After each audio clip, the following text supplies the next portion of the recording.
మీ ఎలాంటి వ్యాపార ప్రకటనలకైనా వెంటనే మా ఛానల్ సంప్రదించండి. నమస్తే. ప్రస్తుతం మనతో పాటు ప్రముఖ ఆధ్యాత్మికవేత్త, జ్యోతిష్య వాస్తు పండితులు బ్రహ్మశ్రీ డాక్టర్ గుండెపూడి శివ సుధీర్ శర్మ గారు మనతో ఉన్నారు.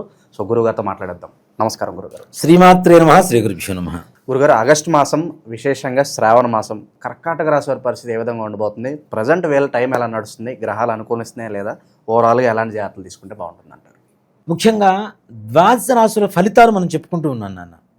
ఈ ద్వాదశ రాశుల ఫలితాలు రాశి ప్రకారం ప్రతి ఒక్కరి జాతకం ఇలానే ఉంటుంది అని చెప్పడం అనేటువంటిది ఎక్కడా కూడా జ్యోతిషాస్త్రంలో లేదు. ఒక రాశిలో కొన్ని కోట్ల మంది పుడుతూ ఉంటారు, అందరి జాతకం ఒకేలాగా ఉండాలని గ్యారంటీ ఎక్కడా లేదు. అలాగే మనం పుట్టినప్పుడు ఇప్పుడు ఏవైతే అనుకూలంగా ఉండేటువంటి గ్రహాలు ఉన్నాయో, ప్రతికూలంగా ఉండేటువంటి గ్రహాలు ఉన్నాయో, మనం పుట్టినప్పుడు లగ్నం నుంచి, రాశి నుంచి ఏ గ్రహాలు ఎక్కడ సంచారం జరిగిందో అది తెలుసుకుంటే రాశి ద్వారా గోచారం చెబుతున్నాం కదా, ఇది జరుగుతుందని చెప్పడానికి గ్యారంటీ తెలుస్తుంది. ముఖ్యంగా కర్కాటక రాశి వారి లక్షణాలకు వస్తే స్థిరమైనటువంటి ఆలోచన, దేనికి రాజీ పడినటువంటి ఆలోచన, అనుకున్న పని తప్పనిసరిగా ఎంత కష్టమైనా చేసేటువంటి, శ్రమకి ఎక్కడా వెనకాడనటువంటి తత్వం. ఇప్పుడు కొంతమంది డ్యూటీ చేస్తూ ఉంటారు, ఉద్యోగం చేస్తుంటారు, వాడు ఒళ్ళు దాచుకుంటుంటాడు, పెద్ద కష్టపడి కూర్చొని ఇట్లా రాస్తూ ఉంటాడు. ఆ డ్యూటీ టైం అయిపోయిందా, బెల్లు మోగిందా, వెళ్ళిపోవాలి. అలాంటి లక్షణాలు ఉండవు వీళ్ళ దగ్గర. ఒక కమిట్మెంట్ అనేది తప్పనిసరిగా వీళ్ళలో ఉంటుంది. అలాగే ఒకళ్ళని ఇష్టపడటం కానీ, ఎడిక్ట్ అంటాం. ఒక వస్తువు కావచ్చు, మనిషి కావచ్చు, అక్కడ ఉన్నటువంటి పరిస్థితులు కావచ్చు, ఇష్టపడితే ప్రాణ సమానంగా చూసుకునేటువంటి లక్షణాలు ఎక్కువగా ఉంటాయి. ఒక ఇష్టపడ్డ వ్యక్తికి, ప్రేమించినటువంటి వ్యక్తికి నష్టం ఏదన్నా అవుతున్నా, నిజంగా మాట చెప్పాలంటే ఈ రాశి వాళ్ళు ఎవరన్నా ఇష్టపడ్డారు, ప్రేమించారు, లేదంటే ఒక వస్తువుని ప్రేమించారు, వస్తువు చేజారిపోయినా చాలా బాధపడిపోతూ ఉంటారు. అలాగే వీళ్ళకి సంబంధించినటువంటి వ్యక్తులకి ఏదైనా జరిగినా కూడాను వాళ్ళకంటే వీళ్ళు ఎక్కువగా బాధపడేటువంటి లక్షణాలు ఎక్కువగా ఉంటాయి. అంతేకాకుండా నిజాయితీగా ఉండేటువంటి లక్షణాలు, ఆర్థిక పరంగా, డబ్బు పరంగా. పక్కోడి రూపాయి నాకు వద్దు, అదే చెప్తా. వీళ్ళదైతే ₹1 కూడా వదిలిపెట్టరు, పక్క వాళ్ళది ₹1,00,00,000 అయినా సరే వీళ్ళు ముట్టుకోరు. ఈ రకమైనటువంటి లక్షణాలు ఎక్కువగా ఉంటాయి. నీ పని నీదే, నా పని నాదే, నీ సంపాదన నీదే, నా సంపాదన నాదే, నా సంపాదన నుంచి రూపాయి ఇవ్వను, నీ సంపాదన నుంచి ₹100 ఇస్తానన్నా నేను తీసుకోను. ఈ రకమైనటువంటి లక్షణాలు ఎక్కువ కలిగి ఉంటారు. ఇక ఆగస్టు మాసంలో ఈ యొక్క కర్కాటక రాశి వాళ్ళకి ఎలా ఉండబోతుంది అంటే, సంపూర్ణమైనటువంటి అనుకూలమైనటువంటి వాతావరణం, అనుకున్న సమయానికి అనుకున్న పనులు సకాలంలో పూర్తి చేయగలిగినటువంటి సామర్థ్యత, వీళ్ళకి వ్యక్తుల సహాయ సహకారాలు సంపూర్ణంగా అందుతాయి. ఎక్కడెక్కడి నుంచో వస్తారు, ఎవరో వస్తారు, ఎలానో పరిచయం అవుతూ ఉంటారు. ఆగస్టు నెలలో మీకు మీ చుట్టుపక్కల ఉండేటువంటి వాళ్ళ సహాయ సహకారాలతో ఉద్యోగ వ్యవహారం కావచ్చు, వ్యాపారం కావచ్చు, పని కావచ్చు, వృత్తి కావచ్చు, ఏదైనా కావచ్చు, వీళ్ళ జీవితంలో ఆనందోత్సవాలు వెల్లివిరిసేటువంటి రోజులుగా ఆగస్టు మాసాన్ని తప్పనిసరిగా చెప్పుకోవచ్చు. దాంట్లో ఏమాత్రం ఎప్పటి నుంచో పెండింగ్లో ఉన్న పనులు కూడా పూర్తి అవకాశాలు సంపూర్ణంగా ఆర్థికంగా ఉన్నత స్థానానికి వెళ్ళేటువంటి అవకాశం. ఇప్పుడు అసలు ఏమీ లేని వాళ్ళు ఎట్లా వెళ్తాడండి? వాళ్ళ స్థాయికి తగ్గట్టుగా వాళ్ళకున్న దాంట్లో బెటర్మెంట్ దొరుకుతుంది. నాట్ బెటర్మెంట్, బెస్ట్ ఇవ్వబోతుంది ఆగస్టు మాసం. కాబట్టి దానికి మనం సిద్ధంగా ఉండాలి. దానికి తగ్గ కృషి మనం చేయాలి. కష్టపడకుండా ఇంట్లో కూర్చున్నాను, నా గ్రహాలు బాగున్నాయి, ఇంట్లోకి డబ్బులు రావాలంటే రావు. మనం చేసే పని మనం చేస్తూనే ఫలితం భగవంతుడి మీద వదిలిపెడితే తప్పనిసరిగా గ్రహ అనుకూలత ఏదైతే ఉందో సంపూర్ణంగా విజయ యోగాన్ని ఇస్తుందని చెప్పడంలో ఏమాత్రం కూడా సందేహం లేదు. గోచార పరంగా ఎలాంటి వ్యాపారాల్లో ఇన్వెస్ట్మెంట్లు పెడితే బాగుంటుంది? ఇక్కడ గోచార పరంగా మీరు అడుగుతున్నారు నాన్న, కానీ వ్యక్తిగతమైనటువంటి జాతకాన్ని చూస్తేనే వాళ్ళకి ఏ రకమైనటువంటి వ్యాపారం బాగుంటుంది.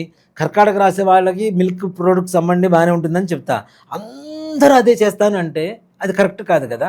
అది వాళ్ళ వ్యక్తిగతమైనటువంటి జాతకాన్ని చూసినప్పుడు మాత్రమే వాళ్ళ జాతకంలో ఏ రకమైనటువంటి వ్యాపారం బాగుంటుంది. కొంతమందికి ఇనుము బాగుండొచ్చు, కొంతమంది మెడికల్ బాగుండొచ్చు, కొంతమందికి ఫుడ్ బాగుండొచ్చు, కన్స్ట్రక్షన్ బాగుండొచ్చు, శాండ్ కావచ్చు, బ్రిక్స్ కావచ్చు, సిమెంట్ కావచ్చు.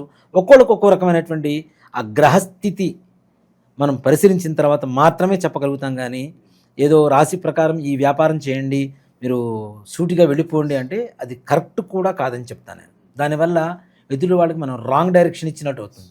కరెక్ట్ డైరెక్షన్ కావాలి అంటే తప్పనిసరిగా వ్యక్తిగత జీవితం జాతకం పరిశీలన జరగవలసిందే. దాంట్లో ఏమాత్రమైనటువంటి సమస్య లేదు.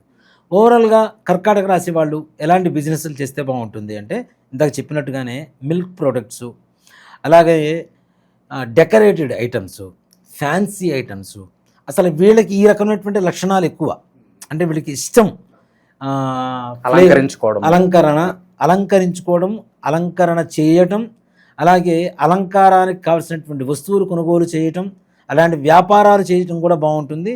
అంతేకాకుండా వాళ్ళకున్నంతలో ఏదైనా ప్రశాంతంగా ఉండాలనేటువంటి ఆలోచనతో ఉంటారు. కాబట్టి ఇది ఫ్యాన్సీ ఐటమ్స్ లేదా శారీసు, బొటిక్ ఇట్లాంటివి చాలా మంచిగా యోగం కలిగేటువంటి అవకాశాలు కనపడుతూ ఉన్నాయి. ఇక దూర ప్రయాణాలు చేసే వాళ్ళకి ఏదైనా సూచన ఉందంట? తప్పనిసరిగా తీర్థయాత్రలు చేస్తారు నాన్న, దాంట్లో అనుమానమేం లేదు. తీర్థయాత్రలు చేస్తారు, తద్వారా మంచి దైవ దర్శనాలు జరుగుతాయి, మంచి ఆనందదాయకమైనటువంటి వాతావరణం ఉంటుంది. ప్రమాదాలు ఎక్కడ ఏ రకమైనటువంటి సమస్యలు లేవు, ప్రమాదాలు కూడా తొలగిపోయినాయి. వాళ్ళకి ఏమైతే ప్రమాదాలు జరిగినాయి అంటే కర్కాటక రాశి వాళ్ళకి వాళ్ళ వ్యక్తిగత జాతకంలో ఏదైనా గ్రహాలు బాగుండకపోతే జరగాల్సింది తప్పితే ఓవరాల్గా రాశి ప్రకారం అయితే జరిగేటువంటి పరిస్థితులు లేవు.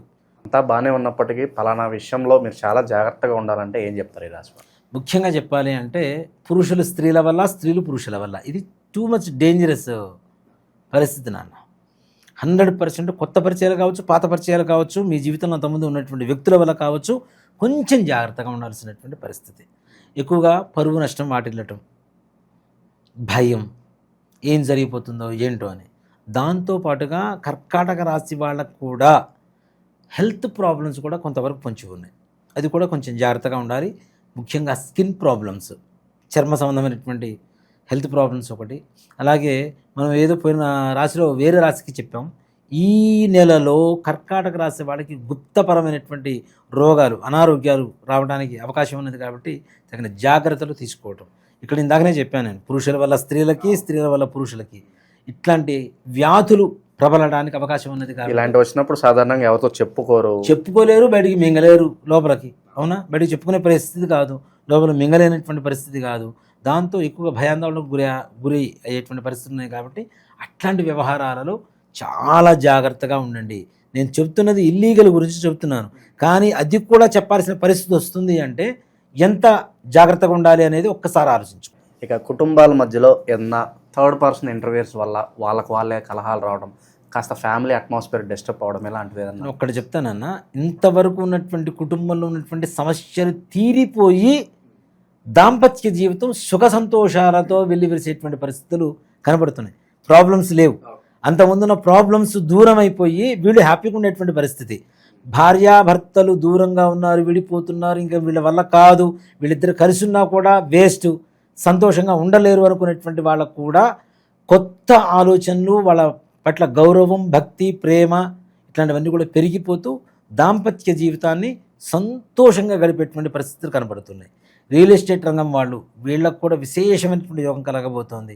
రాజకీయ నాయకులు, ఈ నెలలో ఈ రాశిలో ఉన్నటువంటి వాళ్ళల్లో ఉన్నత పదవులు పొందని రాజకీయ నాయకులు ఎవరు ఉండరు, దాంట్లో అనుమానం లేదు. మీరు చేస్తున్నటువంటి ఉద్యోగం చేస్తున్నటువంటి చోట కావచ్చు, లేదంటే వృత్తి వ్యాపారాలు చేసే చోట కావచ్చు, రాజకీయపరమైనటువంటి స్థానాల్లో కావచ్చు, పెద్దలు ఎవరైతే ఉంటారో వాళ్ళ మన్ననలు పొందుతారో. ఇప్పుడు పెద్దవాడు వీళ్ళని గౌరవించాల్సిన అవసరం లేదు, వాళ్ళ కింద ఉన్నటువంటి వాళ్ళని, కానీ పెద్దవాళ్ళ దగ్గర నుంచి కూడా గౌరవ మర్యాదలు పొందేటువంటి అవకాశం ఈ నెలలో ఈ రాశి వాళ్ళకి సంపూర్ణంగా కలుగుతుంది. ఆర్థికంగా కూడా బ్రహ్మాండంగా ఉండబోతుంది. ఆర్థికంగా సెకండరీ ఇన్కమ్ ఏదైనా వచ్చే ఛాన్స్ కనిపిస్తుంది? ఆల్రెడీ ఉద్యోగం చేస్తూ ఇంకొకటి సోర్స్ ఆఫ్ ఇన్కమ్ ఏదన్నా? తప్పనిసరిగా నాన్న, ఇంతవరకు వీడు డబ్బులు ఇచ్చిన ఉన్నవాళ్ళు ఉన్నారు కదా, వాళ్ళు వెనక్కి ఇవ్వడం జరుగుతుంది. అంతేకాకుండా ఏదైనా కొత్త వ్యాపారం కానీ కొత్త పని కానీ ప్రారంభించాలనేటువంటి ఒక కుతూహలం పెరుగుతూ ఉంటుంది. తద్వారా తప్పనిసరిగా ఆర్థిక రెండవ లావాదేవీలు జరగడం, లాభం జరగడం అనేది తప్పనిసరిగా జరుగుతుంది. విశేషంగా ఈ శ్రావణ మాసంలో ఈ రాశి వారు ఎలాంటి పరిహారాలు దైవారాధనకి చేసుకుంటే బాగుంటుందంటారు? ఇక్కడ ఒక మాట చెప్తానన్న, ఇప్పుడున్నటువంటి 12 రాశులు 12 రాశుల్లో కూడా ఎవరికైనా సరే ప్రపంచంలో ఉన్న 700 కోట్ల చిల్లర జనాభా అందరికీను 2 రకాల దోషాలు ఉన్నాయని ఖచ్చితంగా చెప్పగలుగుతా. ఏంటి? పితృదోషం, స్త్రీ శాపం. వీటిలో ఇంకా అనేక రకాలైనటువంటి దోషాలు ఉన్నాయి, దేవతా శాపాలని. వృక్షవధలు, జంతువధలు, సర్పవధలు ఇట్లాంటివన్నీ కూడా దోషాలే. ఇవన్నీ మన పూర్వీకులు చేసినటువంటి తప్పిదాల వల్ల భవిష్యత్ తరాలు అనుభవిస్తాయి. మన పూర్వీకులు ఆస్తులు ఇస్తే మనం తీసుకుంటామా లేదా? అట్లాగే వాళ్ళు చేసినటువంటి తప్పులకి ప్రభావం కూడా మనం తప్పనిసరిగా అనుభవించాల్సిందేగా. మా తాతగారు ముత్తాతగారు ఉన్నారు, ఆస్తులు మొత్తం అమ్మేశాడు, ఆ పేదరికం అనేటువంటిది కంటిన్యూ అవుతుందా లేదా? అవునా? అలాగే ఆస్తులు బాగా కూడబెట్టాడు, ఆ డబ్బులు అయితే మేము తింటామా లేదా? దాని ప్రతిఫలమితం అంటే ఒక్క ఆడవాళ్ళ కన్నీటి చుక్క మీ వంశాన్ని మహాసముద్రమై సముద్రంలో వచ్చేటువంటి సునామీగా మార్చి వంశాన్ని మింగేస్తుంది. దీనివల్ల పెళ్ళిళ్ళు కాకపోవటం, అనుకున్నటువంటి పనులు కాకపోవటం, వ్యాపారం బాగుండకపోవటం, ఉద్యోగం సరిగా రాకపోవటం, పిల్లల మాట వినకపోవటం, పిల్లలు ఆరోగ్యవంతంగా ఉండకపోవటం, ఇంట్లో అనారోగ్య సమస్యలు, ఆర్థిక సమస్యలు, ఇచ్చిన అప్పులు వెనక్కి రావు, మనం తీసుకున్న అప్పులు తీర్చలేము, మనం ఎవరికన్నా అడ్డుండి ఇప్పిస్తే అవి కూడా మనం కట్టుకునేటువంటి పరిస్థితులు రావటం, ఇట్లానే దీంతో పాటుగా అనేక రకాలైనటువంటి మానసికమైనటువంటి అస్థిమిత, అట్లానే పిల్లలు ఆటిజంతో పుట్టడం, అవునా, చదువుకోరు, ఇంకా దుర్వ్యసనాల పాలవటం. అంటే మనుషుల్లో అందరికీ ఉందనే చెప్తాను. ఇంకా చెప్పాలి అంటే దాదాపు 85 ఆ టైం నుంచి పుట్టినటువంటి ప్రతి ఒక్కరికి ఉంది. దాంట్లో ఏమాత్రం కూడా సంశయం లేదు. పరిష్కారం ఏంటంటారు దీనికి? ఒక్కడేనన్న, ఇది ప్రతి అమావాస్యకి మనం పితృకార్యాలు చేస్తూ ఉంటాం, అవునా? అలాంటి అమావాస్య ప్రతి నెల చాలా విశేషమైనటువంటిది. మనం ప్రతి నెల అమావాస్యకి ఇంట్లో పితృతర్పణ వదలండి, ఎవరికైనా బ్రాహ్మణికి స్వయం పాకం ఇవ్వండి అని చెప్తుంటాం. తద్దినాలు పెట్టరు. తద్దినాలు పెట్టకపోవడం, మేము కాశీలో పెట్టొచ్చామండి, గైలో పెట్టొచ్చామండి, నిన్న భోజనం చేసాం, ఇవాళ భోజనం చేయకుండా మానుతామా? నిన్న పండగ జరిగింది, మరుసటి రోజు మళ్ళీ వండుకొని తింటామా లేదా? అవునా? అక్కడెక్కడో కాశీలో పిండం పెట్టొచ్చాము, ఇంకా అయిపోయింది అంటే అది ఎట్లా కరెక్ట్ అవుతుంది? కొంతమంది ఇంట్లోంచి చెప్పకుండా వెళ్ళిపోతుంటారు. వాళ్ళు ఉన్నారో లేరో కూడా తెలియదు. ఒక మనిషి 14 సంవత్సరాల పాటు కనుక కనపడకుండా వెళ్ళిపోతే వాళ్ళకి కర్మ చేయవలసిందే. అది చేయట్లేదు, అవి వదిలేస్తున్నాం. అసలు ఇప్పుడు ఉన్నారో లేదో కూడా తెలియదు, వదిలేస్తున్నాం. ఇలాంటివి తద్దినాలు పెట్టకపోవటం, కర్మలు సరిగా చేయకపోవటం, శ్రాద్ధం శ్రద్ధతో పెట్టకపోవటం, తల్లిదండ్రులు ఇచ్చినటువంటి జన్మ, వాళ్ళు ఇచ్చినటువంటి విద్య, వాళ్ళు ఇచ్చినటువంటి శరీరం, రక్తం, మాంసం, దీంతో పాటుగా వాళ్ళు ఇచ్చినటువంటి జ్ఞానంతో మనం బ్రతుకుతున్నాం. ఇన్ని ఇచ్చినటువంటి వాళ్ళ రుణం తీర్చుకోవాల్సిన అవసరం ఎవరికి ఉంది? కొడుకుంటాం, అవునా? ఇలా కొడుకు చేయకపోవటం వల్ల కొడుకులు పుట్టకుండా కేవలం కూతుళ్ళే పుట్టేటువంటి దోషం కూడా ఈ దోషం ద్వారా కనబడుతూ ఉంటుంది. అంటే ఇక వంశం లేదుగా. నెక్స్ట్ ఇంటి పేరు ఎక్కడుంది? ఆడపిల్లలే పుడితే ఇంకో ఇంటికి అమ్మాయిని ఇస్తావు, అమ్మాయి ఇంటి పేరు అబ్బాయి ఇంటి పేరు అవుతుంది, కానీ నీ ఇంటి పేరు లేదు కదా, అయిపోయింది కదా, శాశ్వతంగా నీ వంశం నిర్వంశం అయిపోతుంది.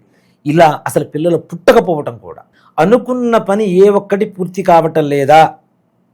సింపుల్గా చెప్పాలంటే ప్రశాంతంగా మీ జీవితంలో లేరా అంటే మీ వంశంలో, మీ పూర్వీకుల్లో ఆడవాళ్ళు మగవాళ్ళు 60 ఏళ్ల లోపల heart problem, kidney problem, liver problem, brain stroke, suicide, accidents, cancer ఇట్లాంటి కారణాలతో చనిపోయారు.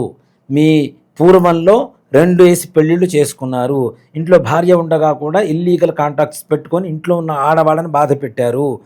భర్త ద్వారా భార్య కావచ్చు, అత్తమామల ద్వారా కోడలు కావచ్చు, ఆడపడుచు ద్వారా వదిన కావచ్చు, వదిన ద్వారా ఆడపడుచు కావచ్చు, మరుదుల ద్వారా బావల ద్వారా మరదలు కావచ్చు. ఇలాంటి వాటికి ప్రతి నెల అమావాస్య మా ఆధ్వర్యంలో జరుగుతూ ఉంటుంది.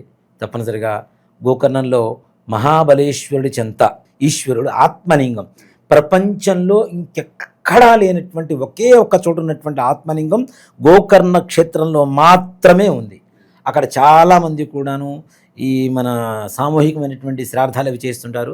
దయచేసి మీరు చేయించుకోపోయినా పర్లేదు, సామూహికమైనటువంటి శ్రాద్ధాలు పెట్టవద్దు. దానివల్ల వచ్చేటువంటి మంచి ఫలితం కంటే చెడు ఫలితాలు ఎక్కువగా ఉంటాయి. ఈ వెబ్సైట్లు అవన్నీ కూడా చాలా క్రియేట్ చేసి చాలామంది చేస్తున్నారు, అవి కూడా వాటిలో ప్యాకేజీలు పెడుతున్నారు. అవన్నీ కరెక్ట్ కాదు నాన్న. రాండి, తప్పనిసరిగా సశాస్త్రీయంగా ఎవరైతే బ్రాహ్మలు ఉంటారో, కర్ణాటకలో అందరికీ తెలుసు జంగం వాళ్ళు ఎక్కువ మంది ఉంటారు. జంగం వాళ్ళు కాదు, బ్రాహ్మలే, జంగం వారే. సో కాబట్టి బ్రాహ్మలు చేసేటువంటి విధానంగా సశాస్త్రీయంగా అక్కడ తప్పనిసరిగా పూజ చేయించుకొని మన దగ్గర నుంచి బస్సులో నుంచి బయలుదేరుతుంటాం. ఇక్కడ నుంచి ప్రతి నెల అమావాస్య ముందు రోజు బయలుదేరుతాం, అమావాస్య రోజు పూజ అక్కడ. అందులో ఈ శ్రావణ బహుళ అమావాస్య మఖా నక్షత్రం కలిసి వచ్చింది. ఈ దోషాలు ఉన్న వాళ్ళ వంశంలో మఖా నక్షత్రంలో పుట్టేవాడు కూడా కొంతమంది ఉంటారు. మఖా నక్షత్రం కలిసి వచ్చినటువంటి అమావాస్య, శ్రావణ బహుళ అమావాస్య చాలా విశేషమైన ఈ ఆగస్టు మాసంలో వచ్చే అమావాస్య. ఈశ్వరుడికి, వెంకటేశ్వర స్వామి వారికి, లక్ష్మీదేవికి, గౌరీదేవికి, పితృదేవతలకి, చంద్రుడికి, ఇంతమందికి ఇష్టమైనటువంటి మాసం ఇది. ఇంతమంది మాసం ఇష్టమైనటువంటి దేవతలకి ఆరాధనకి అర్హత కలిగినటువంటి మాసంలో శ్రావణ బహుళ అమావాస్య ఆగస్టు 23వ తారీఖు అయింది. 22వ తారీఖు ఇక్కడ బయలుదేరుతాం. 23వ తారీఖు పూజ ఉంటుంది. మరలా చేయించుకొని 24వ తారీఖు ఉదయం 11 గంటల గల హైదరాబాద్లో ఉంటాం. కాబట్టి రావాలనుకున్నటువంటి వాళ్ళు అందరూ రాండి తప్పనిసరిగా. నా ఆధ్వర్యంలో, అంటే నేను చేయించడం కాదు, నేను అక్కడ బ్రాహ్మణులు పెట్టి చేయిస్తూ ఉంటాం. తప్పనిసరిగా నేను కూడా కలుస్తాను మిమ్మల్ని అక్కడ. తప్పనిసరిగా రాండి. రావాలనుకున్న వాళ్ళు దయచేసి సామూహికంగా చేయించుకోవద్దు. సో కాబట్టి దీనికి ప్రత్యక్ష నిదర్శనం ఇంకోళ్ళు కాదండి, నాకు నేనే 2018లో నేను చేయించుకున్నాను. నాది లైక్ శబరి తత్వం. నాది భక్తి అంటే శబరి తత్వం. రాముడికి పండ్లు ఇచ్చేటప్పుడు ఆవిడ ఎంగిలి చేసి బాగుందా లేదా అని టేస్ట్ చూసి మరీ ఇచ్చింది. నేను చేయించుకున్న తర్వాత నాకు బాగుంటే మిగిలిన జనాలకు చెప్తా. నేను తినకుండా పండు బాగుంది తిను అంటే అది ఎంతవరకు? అవునా? అది మొహమాటానికి వగరుగా ఉన్న తీయగా ఉందని చెప్తారు. అలా కాదు, నేను అనుభవించాను కాబట్టి ఎదుటి వాళ్ళకి చెప్పడానికి నాకు అర్హత కలిగింది. మనం అనుభవించిన తరువాత, మనం చేసిన తర్వాత చెప్పడం అనేటువంటిది ధర్మం. కాబట్టి నేను చేయించుకున్న నా జీవితం సంపూర్ణంగా అక్కడ ఉన్నటువంటి మహాబలేశ్వరుడు అనుగ్రహంతో నా జీవితం మహాబలంగా తయారైంది. అందరికీ తెలిసిన విషయమే. కర్కాటక రాశి వాళ్ళు ఆదిత్య హృదయ, ఇందా కూడా ఒక రాశికి చెప్పుకున్నట్టున్నాం మనం. ఆదిత్య హృదయం తప్పనిసరిగా వింటూ ప్రతి నిత్యం వినండి. ఆదివారం సూర్యభగవానుడికి, నవగ్రహాల్లో సూర్యభగవానుడు ఉంటాడు, ఆ పింక్ కలర్ వస్త్రం స్వామివారికి సమర్పించి, ఈ గులాబీ పూలు ఇట్లా ఉంటాయి కదా, మనం శ్లోకం ఉంటుంది, జపా కుసుమ సంకాశం కాశ్యవేయం మహద్యుతిం తమోరిం సర్వపాపఘ్నం ప్రణతోస్తుంది దివాకరం అని చెప్పి ఒక శ్లోకం ఉంటుంది. ఒక శ్లోకం చెప్పడం, ఒక పుష్పం స్వామివారికి సమర్పించడం. అలా 6 పుష్పాలు తీసుకోండి, 6 సార్లు శ్లోకం చదువుకోండి, చక్కగా స్వామివారికి పుష్పాలు సమర్పించండి. గోధుమలు కానీ, గోధుమలతో తయారు చేసినటువంటి రవ ప్రసాదం కానీ, గోధుమ పిండి హల్వా కానీ స్వామివారికి నివేదన పెట్టి చక్కగా మీరు కూడా ప్రసాదంగా తీసుకోండి, నలుగురికి పంచండి. సూర్యదేవుడి అనుగ్రహం చేత సదా అన్ని కార్యాలు ఇంకా సంపూర్ణంగా విజయ పథంలో నడుస్తాయని చెప్పడంలో నిర్మోహమాటంగా చెప్పవచ్చు. ఓవరాల్గా ఈ రాశి వాళ్ళందరికీ ఈ మాసం ఎలా ఉండబోతుందో మీ మాటలో చాలా చక్కగా వివరించారు. ధన్యవాదాలు. శ్రీమాత్రే నమః. శ్రీ గురుభ్యో నమః.